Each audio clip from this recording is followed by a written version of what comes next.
Il Ministero della Pubblica Istruzione si prepara alla organizzazione delle scuole nel Paese e soprattutto ai test sierologici del personale e all'acquisto di mascherine. Saranno almeno 2 milioni di test sierologici da acquistare e somministrare entro il 10 agosto perché le scuole possano riaprire in sicurezza a settembre. E poi un 50% dei banchi da comprare e un fabbisogno quotidiano di 10 milioni di mascherine.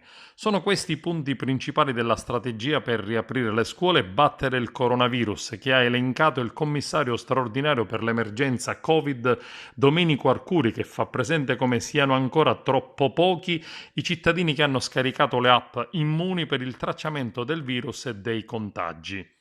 Arcuri ha predisposto gli atti per la gara di procedura semplificata e di massima urgenza per l'acquisto e la distribuzione di 2 milioni di kit sierologici destinati al personale docente e non docente delle scuole italiane per essere somministrati entro agosto a tutto il personale prima dell'inizio della scuola. Arcuri sta pensando a come ci si dovrà organizzare in sicurezza perché le lezioni avvengano in classe e non più solo online a distanza. Stiamo infatti pensando a comprare il 40-50% del totale dei banchi anche se non ci sono ad oggi dati precisi sugli spazi in più che serviranno per le scuole. Non si ha quindi ancora un'idea precisa di quante aule serviranno al momento della riapertura delle scuole.